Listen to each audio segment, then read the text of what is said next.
ሰላም ጤና ይስጥልኝ የኦሪት ትምህርት ተከታታዮች እንደምን አላችሁ እንደምን ሰነበታችሁ። የእስራኤል ቅዱስ አምላክ ፈቃዱ ቢሆን ዛሬ የምንማረው የኦሪት ትምህርት ክፍል ስለ ዮም ኪፑርና ስለ ንስሐ ይሆናል።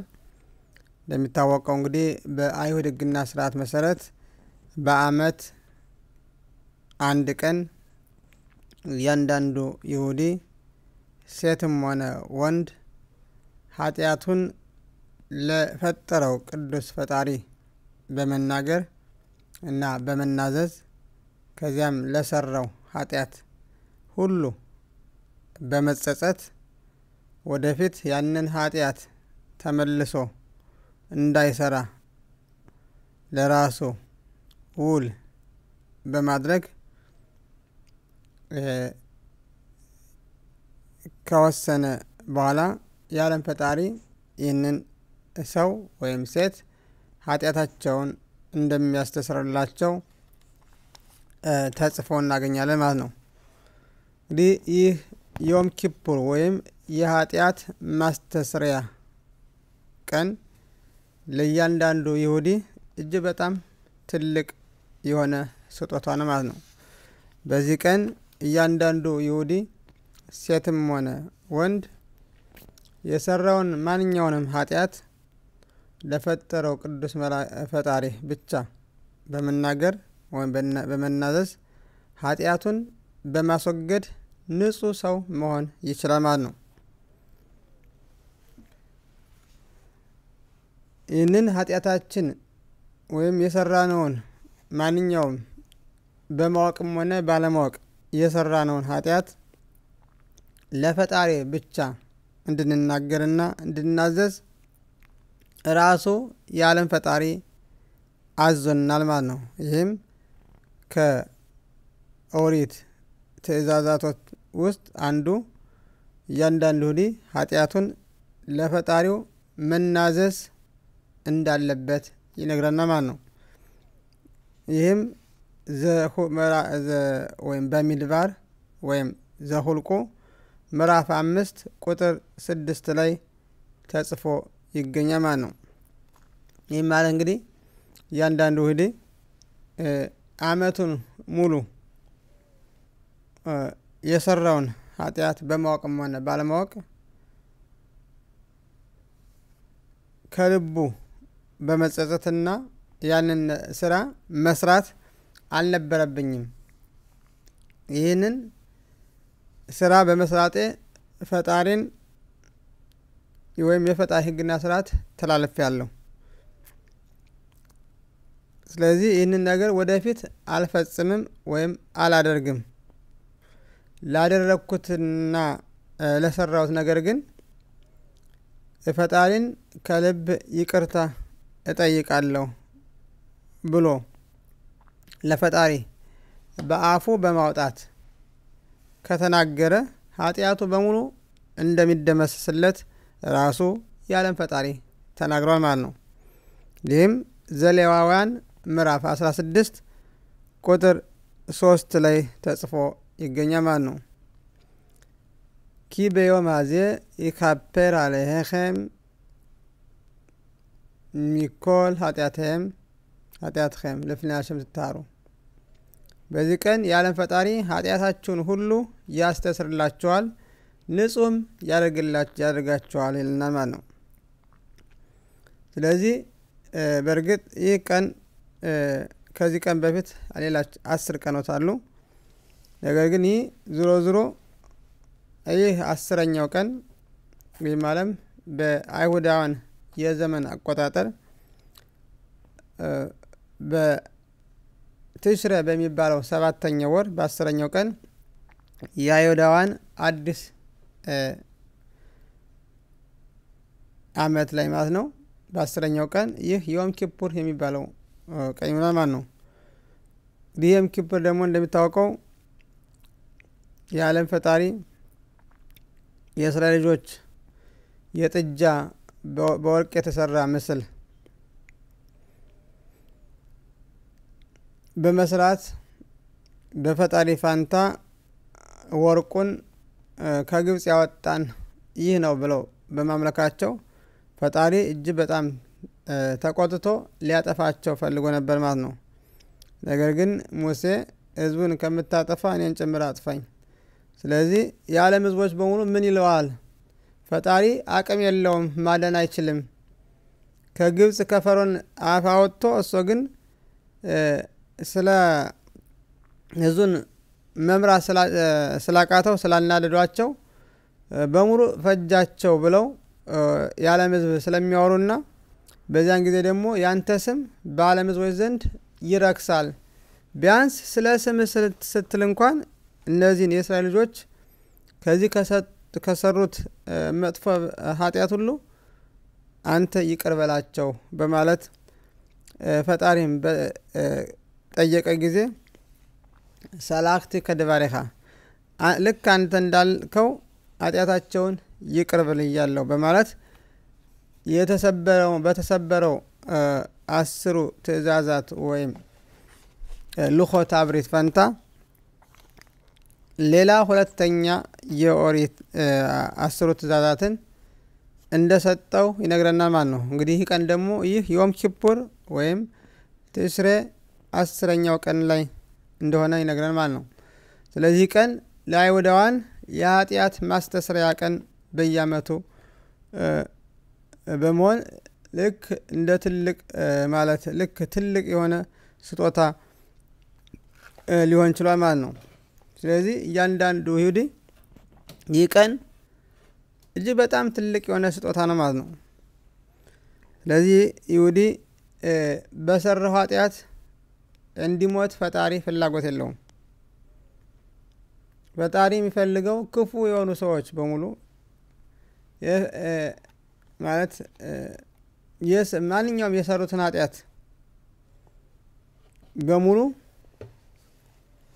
ፈጣሪ ወደ ንስሐ ከገቡ ይቅር እንደሚላቸው ይነግረናል ማለት ነው።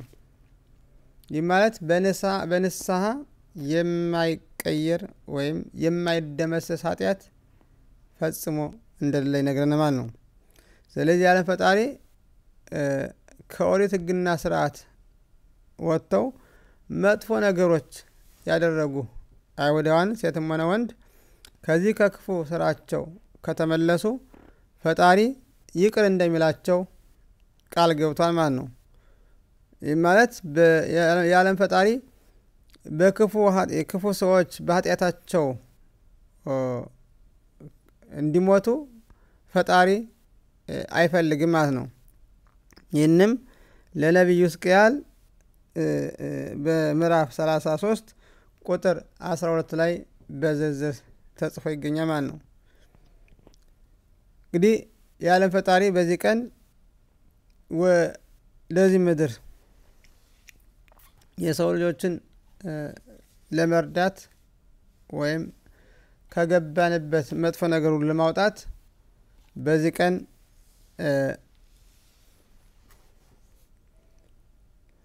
ልዩ ስጦታውን በመስጠት እኛ ንስሐ ገብተን እንድንመለስና ይቅር እንደሚለን ራሱ ይህንን ቅዱስ ቀን የኃጢአት ማስተስሪያ አድርጎ ሰጥቶና ማለት ነው።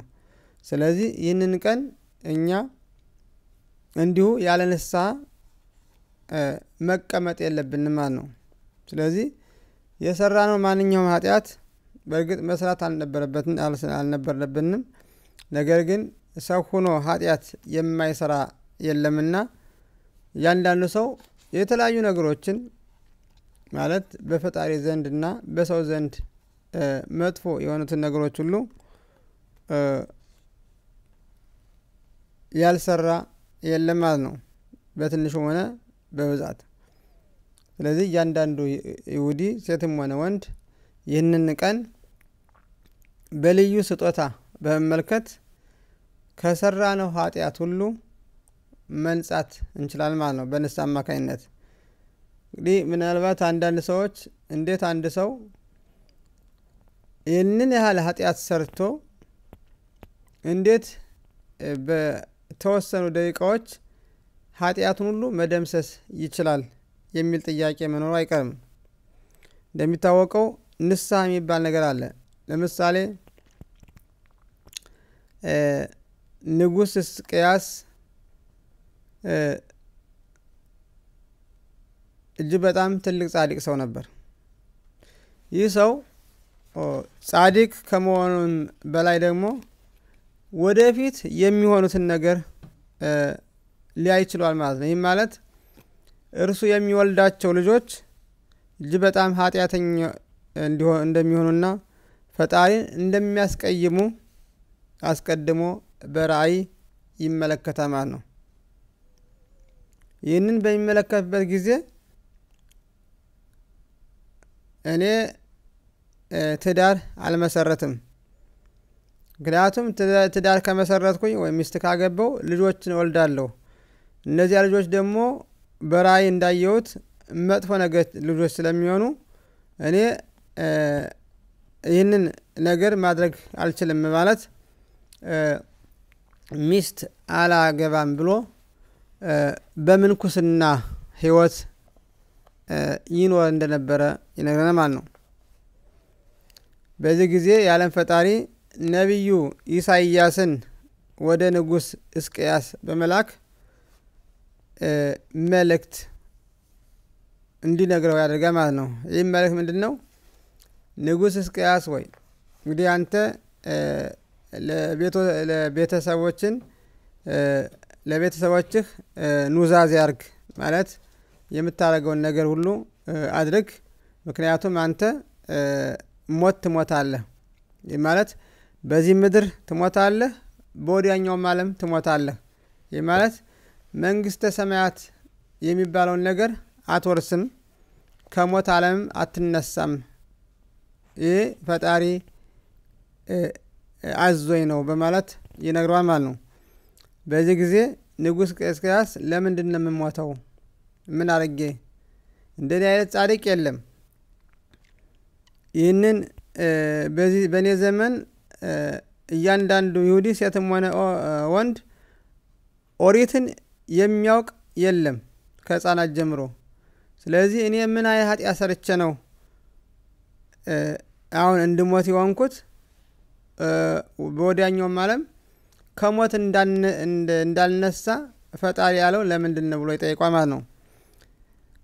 ነቢዩ ኢሳይያስም ይሄማ ሚስት አላገባም ልጆችም አልወልድም በማለት ፈጣሪ ተቆጥቷል በማለት ይነግሯል ማለት ነው። ምክንያቱም እኔ ልጅ ሚስት ማላገባበት ወይም ልጅ ማልወልድበት ምክንያት ምንድነው? ወደፊት እነዚህ ልጆች የሚወለዱት ኃጢአተኞች ስለሚሆኑ እነዚህን ኃጢአተኞች የሆኑ ልጆች ወደ ምድር ማምጣት አልፈልግም። በዚህ ምክንያት ራሴን በምንኩስና ዓለም እየመራው እኖራለሁ ብቻዬን ይለዋል ማለት ነው። በዚህ ጊዜ ነብዩ ኢሳይያስ አንተ በፈጣሪ ስራ ገብተህ ፈጣሪን ምን ማድረግ እንዳለበት መመሪያ እየሰጠኸው ነው። ፈጣሪ ያዘዘን ደግሞ ብዙ ተባዙ ምድርን ሙሏት ነው እንጂ አለ እኛ የምንወልዳቸው ልጆች ጥሩ ይሁኑ መጥፎ ይሁኑ በእኛ የኛ ስራ አይደለም።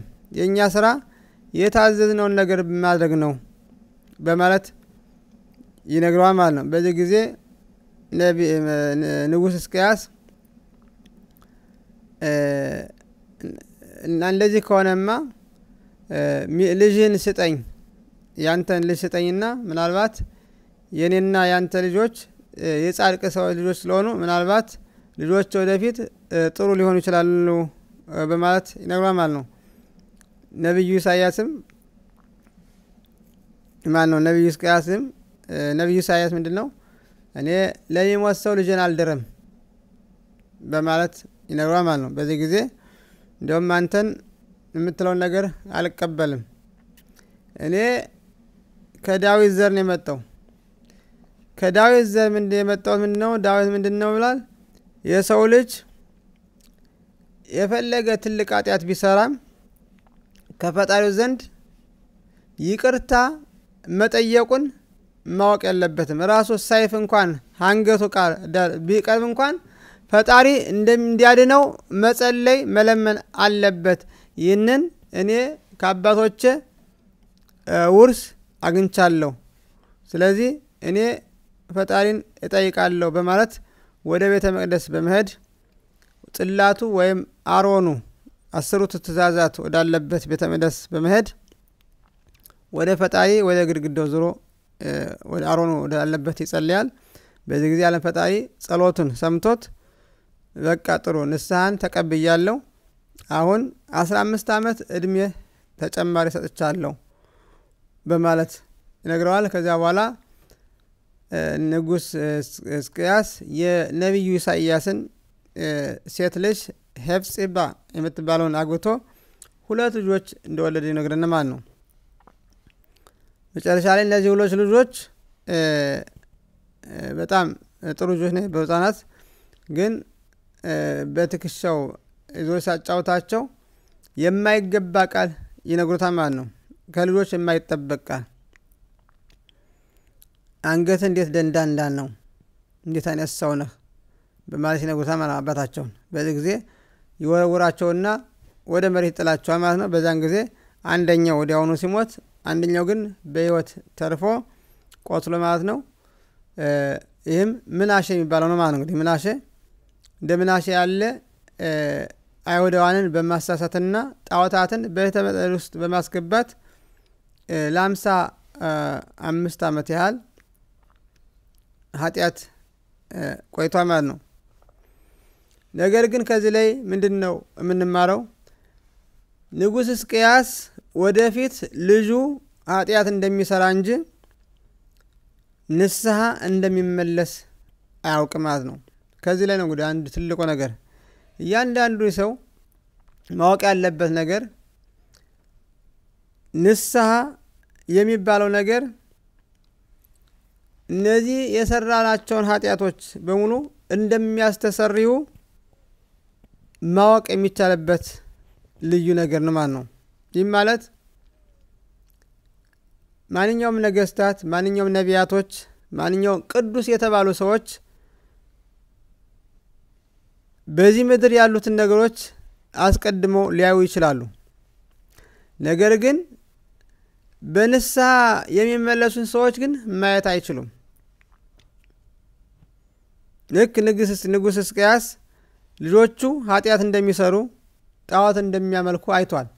ነገር ግን ይህ ልጆቹ ወይም ልጁ ንስሐ በመግባት ከዚያ ከኃጢአቱ እንደሚነጻ ግን ሊያይ አልቻለም ማለት ነው። ይህ ማለት እንደሚታወቀው የሰው ልጆች ወይም ነቢያቶች ወይም በፈጣሪ ቅዱስ የተባሉ ጻድቃን የሆኑ ሰዎች በዚህ ምድር ያሉትን ነገሮች ሊያዩ ይችላሉ፣ ፈጣሪ ከፈቀደላቸው ማለት ነው። ነገር ግን በንስሐ የሚመለሱትን ሰዎች ሊያዩ አይችሉም። ምክንያቱም ንስሐ ከዚህ ዓለም ከተፈጥሮ ሕግና ስርዓት ውጭ በላይ ስለሆነ ሊያውቁ አይችሉም ማለት ነው። ለዚህም ነው እንግዲህ ንስሐ ይህ ዓለም ከመፈጠሩ በፊት አስቀድሞ የተፈጠረው ማለት ነው። ስለዚህ አንድ ሰው ንስሐ ከገባ ልክ እንደ አዲስ ሰው ነው የሚሆነው ማለት ነው። እንግዲህ ባለፈው እንደተማርነው ንስሐ የሚባለው እንግዲህ በአይሁድ ሕግና ስርዓት በኦሪት ሕግና ስርዓት በአይሁድ ሕግና ስርዓት መመሪያ የሆኑትን በመጠቀም ብቻ ነው እንግዲህ። ምክንያቱም ንስሐ የሚባለው በተለያዩ የዓለም ህዝቦች ንስሐ የሚባል ነገር ስላለ ማለት ነው። ስለዚህ ንስሐ የሚባለው አይሁድ ያልሆነ ከሆነ ወደ 7 ሕግና ስርዓት ሲመለስ፣ አይሁድ የሆነ ደግሞ ወደ 613ቱ የፈጣሪ ሕግና ስርዓቶች ሲመለስ ብቻ ነው ማለት ነው። ከዚህ ውጭ ያሉት ንስሐ አይባሉም። ንስሐ የሚባሉት እነዚህ ብቻ ናቸው ማለት ነው። ስለዚህ አንድ ሰው ወደ እነዚህ ከተመለሰ ፈጣሪ እንደሚቀበለው ራሱ ነግሮና ማለት ነው። እንዳየነው በሕዝቅኤል ነብዩ ሕዝቅኤል ምዕራፍ 33 ቁጥር 12 ላይ ማለት ነው። ስለዚህ አዋቂዎች ወይም ነቢያቶች ወይም ጻድቃን የሆኑ ሰዎች ወደፊት በንስሐ የሚመለሰውን ሰው ሊያውቁ አይችሉም። ይህ ማለት እንግዲህ የወደፊቱን የሚያውቅ የለም ማለት ነው ባጭሩ። ስለዚህ እያንዳንዱ ሰው ኃጢአተኛ የነበረ ሰው በሙሉ ኃጢአት ሲሰራ የነበረ ሰው ያንን ኃጢአቱን ሲሰራ የነበረው ነገር መጀመሪያ በመተውና ለሰራው ኃጢአት ሁሉ በመጸጸት ወደፊት ኃጢአት እንዳይሰራ ለራሱ ውልና ቃል ኪዳን ካደረገ ፈጣሪ ያንን ሰው ምንም ነገር ኃጢአት እንዳልሰራ አድርጎ ይቀበላል ማለት ነው። ስለዚህ ይህ ልዩ ቀን ስለሆነ ይህንን ቀን እያንዳንዱ ይሁዲ ንስሐ ማንኛውም ነገር እንግዲህ የሰራውን ኃጢአት በሙሉ ለፈጣሪ ብቻ ነው እንግዲህ የምናዘው። ደግሞ እንግዲህ እዚህ ላይ ደግሞ ሌላ ነገር አለ። ደግሞ ኃጢአታችን ለሰው መናገር የለብንም ማለት ነው። ለሰው ከተናገርን ወይም ለጻድቃን ለሚባሉ ሰዎች ወይም ካህናት ለሚባሉት የፈጣሪ አገልጋዮች ከተናገርን እኛ ጣዖት አምላኪዎች ነን ማለት ነው። ምክንያቱም እኛ የሰራነውን ኃጢአት መናገር የምንችለው ለፈጠረን ፈጣሪ አምላክ ብቻ ነው ማለት ነው። ከዚያ ውጪ ኃጢአታችን መናገር ፈጽሞ ክልክል ነው ማለት ነው። ይህንን እያንዳንዱ ይሁዲ ሴትም ሆነ ወንድ ማወቅ አለበት ማለት ነው። ይህን ኃጢአታችን በምናናዘዝበት ጊዜ ደግሞ ማንም የሰው ልጅ መስማት የለበትም። ብቻችን ራሳችን አፋችን በማንቀሳቀስ ፈጣሪ ሆይ ይህን ነገር አድርጌያለሁ፣ ይህን ነገር ሰርቻለሁ፣ ስለዚህ ይቅር በለኝ፣ ይህንን ወደፊት አላደርግም በማለት በአፉ በማውጣት መናገር አለበት ማለት ነው። ይህንን ፈጣሪ ይሰማ። እንደዚህና ደግሞ ከልቡ መሆን አለበት፣ እንዲሁ ለማስመሰል ሳይሆን ከልቡ። ምክንያቱም ከኃጢአት መመለሳችን የሚያየው ወይም የሚያውቅ ፈጣሪ ብቻ እንጂ ሰው አይደለም ማለት ነው። ሰው ምን እንደምናስብ ሊያውቅ አይችልም። ፈጣሪ ግን ምን እንደምናስብ ያውቃል ማለት ነው። ስለዚህ እያንዳንዱ ይሁዲ ይህንን ነገር በደንብ አድርጎ ማወቅ አለበት ማለት ነው። ስለዚህ ኃጢአቱን ለማንም ሰው መናገር የለበትም። ለማንም ፍጡር ለሆነ ሁሉ ለፈጣሪ ብቻ ነው። ነገር ግን የሰው ገንዘብ ከወሰደ ግን ፈጣሪን ይቅር ታደርግልኝ ቢል ዋጋ የለውም። ስለዚህ ያንን የወሰደውን ነገር መመለስ አለበት።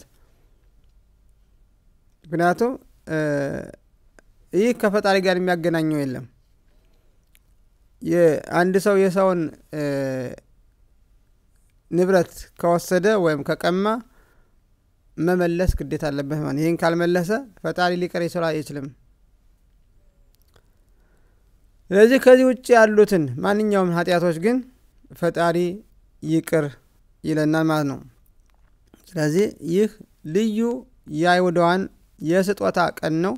ይህንን ቀን በጾም በጸሎት ልባችንን ለፈጣሪ በመስበር ልባችንን ርኅሩህ ቅን አድርገን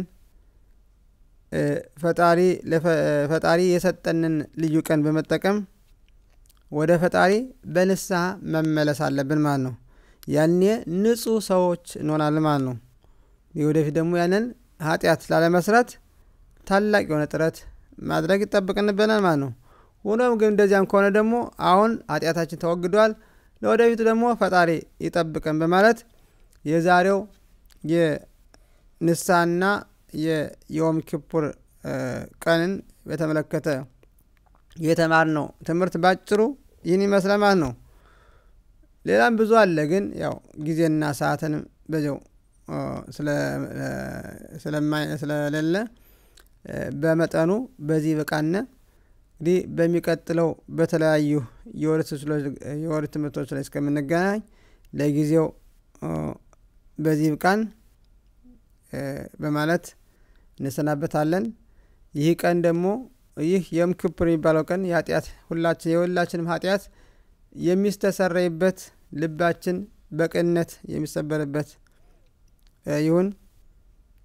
ለሁሉም የሰው ልጆች ሰላም ፍቅር ይሁንልን። ሰላም ካለ ሁሉም ነገር አለ። ስለዚህ እያንዳንዱ ይሁዲ ወደ ፈጣሪው መቅረብ ይኖርበታል፣ ወይም እጅግ በጣም ጥሩ ነው ማለት ነው። ስለዚህ በሚቀጥለው የወር ትምህርቶች ላይ እስከምንገናኝ ለጊዜው በደህና ቆዩ። ባሩክ አዶናይ ለዓለም አሜን በአሜን። ግማር ኻቲማ ቶባ